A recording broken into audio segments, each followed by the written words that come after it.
mesdames, mesdemoiselles, messieurs, on est très heureux de vous retrouver du côté du stade de Marc Burdet. C'est la reprise pour Collet-Bossy à domicile. Il y a déjà eu un match à l'extérieur avec un match nul pour les Chevaliers. Puis aujourd'hui, nouveau derby genevois avec la venue de Perly-Certou. Profitez notamment de l'échec du GS qui a fait match nul lors du match avancé de cette journée de championnat pour recoller sur l'équipe en tête du championnat. Dardania qui a aussi la possibilité de le faire en réalisant un bon résultat dans son match. Ça sera du côté de Saxon Sport en Valais.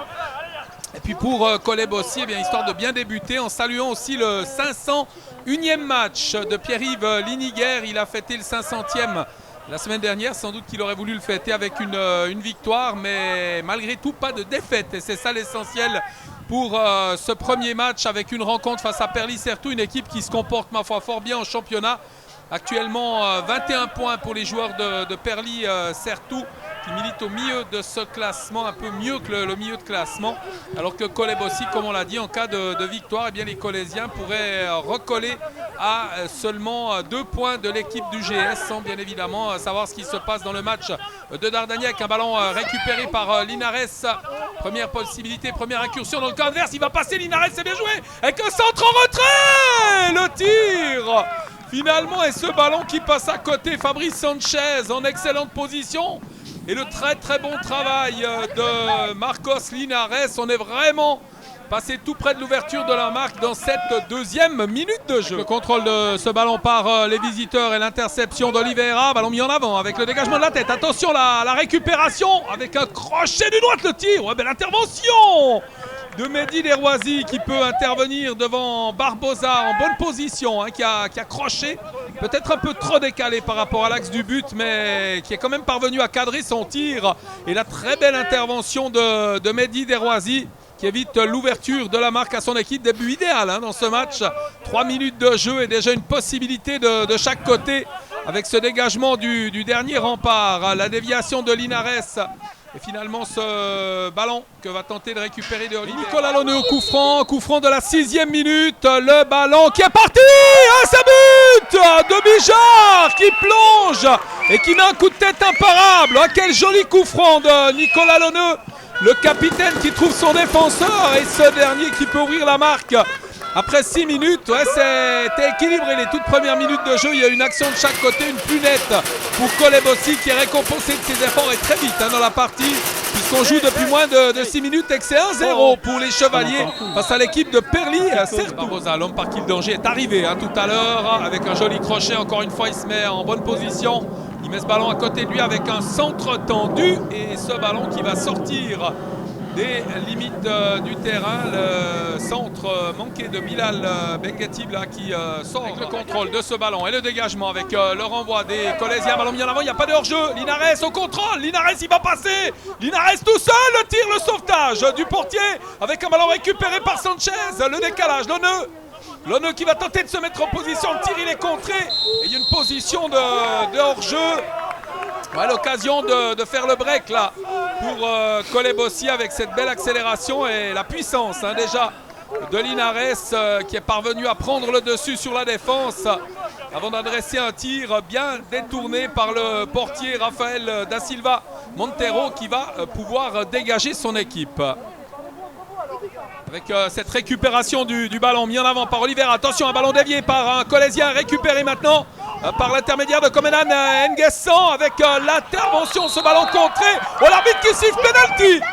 Alors l'arbitre qui siffle penalty pour cette intervention. C'est sévère cette décision de l'arbitre sur l'intervention de Julian Canedo. Et du coup ça donne une opportunité d'égalisation là pour Perly-Certou. À mon avis quand même bien payé sur ce tacle parce qu'il est venu toucher le ballon Canedo. Il faudra voir tout ça au ralenti. Il peut arriver aussi qu'on se trompe. Donc l'arbitre a pris sa décision. Ça on ne pourra pas revenir en arrière.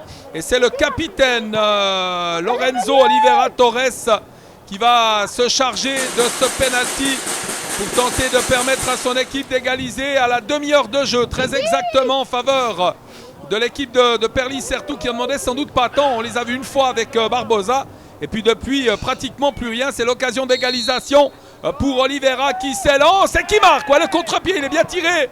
Ce penalty, c'est un partout. Réussite du capitaine Oliveira qui remet donc les deux équipes à égalité sur un penalty transformé magistralement. Et de Oliveira pour ce corner de la 34e minute pour les Chevaliers. Un ballon mis au deuxième poteau avec Sanchez tout seul. Et qui avait le but ouvert et qui met ce ballon par-dessus les mains sur la tête. Le joueur et milieu de terrain de la formation de Kolebossi qui a une nouvelle possibilité là, mais qui manque ce dernier geste. Manque encore de concrétisation du côté des Chevaliers. Avec ce score bloqué donc, comme vous le découvrez, de 1. Le dégagement pour Mehdi Deroisi, 47e minute, engagé dans cette rencontre. Et cette parité pour le moment avec le contrôle de ce ballon. Bien fait de la part de Benguetib avec la tentative en solitaire. Il est contré, pas de faute, mais le joueur des visiteurs reste au sol. Avec un long ballon mis en avant. Loneux, le crochet, c'est bien fait, il conserve cette balle. Loneux encore et toujours Sanchez et l'arbitre qui va renvoyer tout le monde au vestiaire sur le score de 1 pour le moment.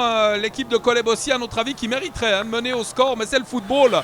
On peut dominer et finalement ne pas marquer, alors que du côté de Perlis-Certou, on a eu deux possibilités. C'est récupéré finalement par l'arrière-garde de Perlis-Certou avec un long ballon mis en avant. On va chercher et trouver Comenan Nguessan.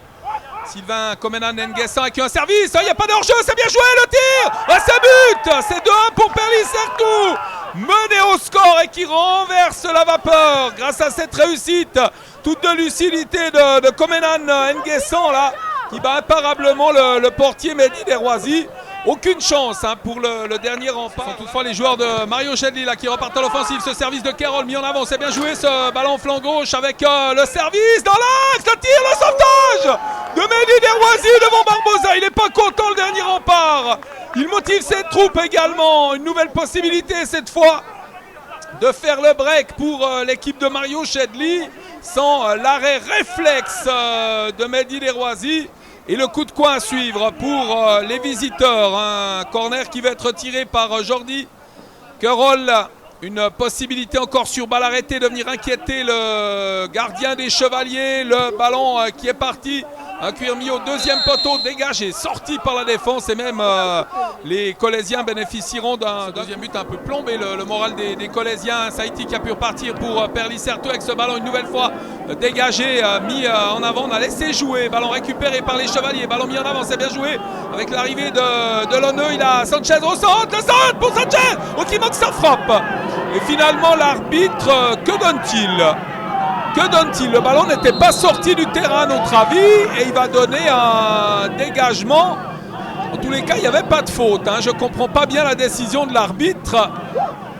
Alors, que s'est-il passé? Il n'y a pas eu d'intervention fautive. À mon avis, ça sera un dégagement. De Marc Burdet qui tente de mettre un peu plus de pression là dans ces instants maintenant pour chercher l'égalisation. Débordement de Linares, le centre. Avec un ballon renvoyé, un cuir qui va revenir. Le tir d'Ayete, le sauvetage du portier da Silva Montero, décisif encore une fois. Avec ce ballon récupéré mais dégagé maintenant par les hommes de Mario Chedli, qui ont eu beaucoup de chance et qui la doivent aussi. Ce n'est pas que de la chance, au talent du portier Rafael da Silva Montero qui vient une nouvelle fois de sauver la maison Perlis-Certou. C'est une équipe qui demeure extrêmement athlétique, pas facile de la contrôler cette formation de Perlis-Certou avec un ballon récupéré par Pisino. Pisino qui va conserver le ballon, attendre du soutien et s'appuyer sur De Oliveira. De Oliveira, un centre, ce ballon dégagé par la défense avec une frappe contrée à Ayete. Ouais, ça sera penalty. Alors, faute de main. C'est allé très très vite tout cela. On a cru que le tir d'Ayete allait passer la muraille bleue. Finalement, eh bien, ce ballon qui a été contré, histoire de penalty dans ce match après le but égalisateur de Perlis-Certou. Eh bien, c'est l'équipe de Kolebossi qui a l'occasion d'égaliser. Il y a certainement un bras qui a dû traîner. On verra aussi ça au ralenti. Les décisions de l'arbitre, on l'a dit, il a une fraction de seconde pour décider. Nous, on a quand même un peu plus de temps avec les ralentis et tout pour se faire une meilleure idée. Toujours est-il que c'est une occasion pour Nicolas Loneux, le capitaine, de remettre les deux équipes à égalité alors qu'on est rentré dans la demi-heure sur cette seconde mi-temps. Le tir, le portier pris à contre-pied comme tout à l'heure, Mehdi Deroisi. le capitaine Nicolas Lonneux qui donne la balle d'égalisation à sa formation. C'est 2 partout alors qu'il reste encore un gros quart d'heure à jouer dans ce match. Cette balle qu'ont remporté les Colésiens, la touche rapidement jouée, Pizzino avec une balle en chandelle, le sauvetage du portier, bonne sortie sur cette intervention da Silva Montero et les joueurs de Perlis-Certou qui peuvent sortir cette balle en touche. Ce ballon dégagé, renvoyé par les Bleus et c'est Mehdi Derwazi, attention, ouais, drôle de ballon et finalement l'intervention de l'arbitre. Ouais, il va prendre un jaune, c'est le deuxième, c'est le carton rouge. C'est le carton rouge alors qu'il a touché cette balle de la main en essayant de passer le portier. Si ce n'est pas le cas, ça demeure un peu sévère parce qu'il n'y a pas eu un virulent contact entre Mehdi Derwazi et Boamri là, qui n'est pas rentré longtemps, le joueur remplaçant de Perlis-Certou qui prive son équipe d'une évolution à 11 contre 11 avec ce deuxième jaune. Et Boamri, il faut qu'il se calme tout de suite avec l'arbitre, ça va aggraver son cas. Là pour le moment ce ne sont que 2 jaunes, peut-être un match de suspension, mais il faut conserver ses nerfs, la décision est prise. Et l'équipe de Perlis-Certou réduite à 10 contre 11 pour les 7 dernières minutes de jeu de la partie.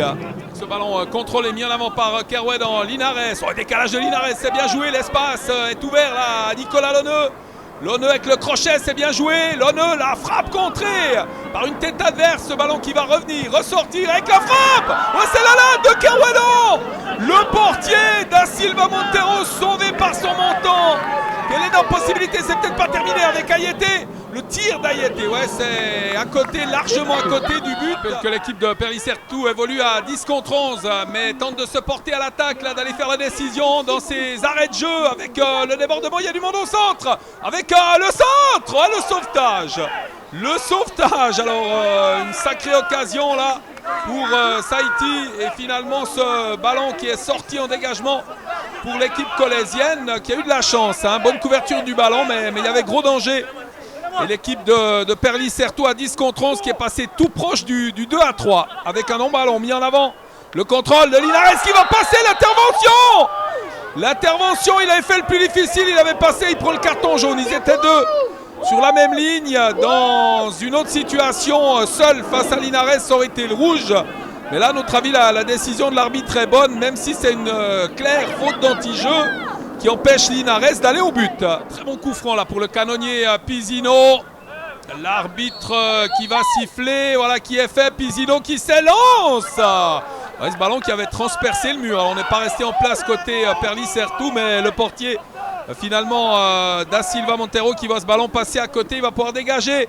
On joue déjà la 48e minute dans ce match. Peut-être la décision sur cette nouvelle action. Pizzino avec la récupération finalement sur ce contre, le décalage. Lonneux qui va revenir dans l'axe du terrain avec le tir de Lonneux. Il était contré, le capitaine des Chevaliers, ce n'est pas terminé. Ballon intercepté par les Rouges avec un tir. Espèce de centre-tir au premier poteau, il y avait Sanchez, mais c'est le portier da Silva Montero qui peut intervenir. Ça repart, une dernière action sans doute, l'arbitre qui a regardé son chronomètre, Lonneux avec la montée sur le côté de Oliveira, ballon mis dans la profondeur avec la couverture de ce ballon par le défenseur Giacchino et finalement ça va sortir et c'est terminé. L'arbitre qui met un terme à cette partie, match nul 2 partout, déception sans doute dans les rangs colésiens. On s'est créé des occasions, finalement on n'aura même pas profité de cette supériorité numérique pour planter le clou, remporter les 3 points qui auraient été si précieux dans la lutte pour la première place. Mérite en revient aussi à Perlis qui s'est bien battu dans cette partie, qui a su marquer à des moments importants et puis conserver surtout un point dans cette confrontation entre clubs genevois. Avant de se quitter bien évidemment, on va avoir quelques réactions sur ce match nul, le deuxième match nul déjà pour les Colésiens après la reprise. C'est clair, on est frustré par rapport à la finalité, hein. On fait un point, on aurait mérité les 3 points largement à mon avis. Après, je vais retirer le positif, c'est que l'état d'esprit, je trouve qu'il est exemplaire. On a essayé, réessayé, tenté plus. On a un petit peu de poisse parce que la finition, voilà, c'est pas encore finalement ça. Peut-être aussi l'état du terrain avantage pas l'équipe qui a le plus d'occasions. Mais il faut faire avec et puis continuer à avancer dans ce championnat. C'est vrai que sur le match, je pense qu'on a eu un nombre incalculable d'occasions. Eux, ils ont les 2 buts qui sont un peu des cadeaux aussi, ça c'est sûr. Bon, quand on marque des goals, c'est souvent des cadeaux, ce que dit l'adversaire aussi. Mais après, ils ont eu ils ont 2 occasions qu'ils auraient pu concrétiser aussi. Mais nous, on a tapé la latte 2 fois dans les derniers instants. Le gardien en face aussi a fait plusieurs arrêts. Et c'est vrai qu'on a un goût d'inachevé après ce match, parce qu'on aurait dû prendre les 3 points, ça c'est clair. Maintenant, le point positif, on se crée des occasions, ça c'est hyper positif, on perd pas, c'est toujours ça. Mais le problème, c'est que suivant les résultats des autres équipes, on va vite être décroché des premières places. Voilà, la semaine prochaine, donc dimanche à 15h, vous allez rencontrer un des leaders, peut-être, on ne sait pas, ou le deuxième du classement, Dardagne à Lausanne, pour ne pas le nommer, à 15h à Chavannes à Lausanne. Là, ça va être un match ardu quand même, parce que c'est le tournant un peu du championnat. C'est clair que pour nous, ça va être le tournant. Hein. C'est un adversaire direct. Si on veut rester dans le wagon de tête, il faudra absolument gagner. Parce que c'est comme on dit, c'est des matchs à 6 points. Pour moi, c'est une des meilleures équipes du groupe avec Bernay. Donc, si on veut voir le niveau qu'on aura, il faudra aller chercher quelque chose là-bas, étant donné qu'on vient de prendre que 2 points en 2 matchs. Donc, il n'y a pas de miracle.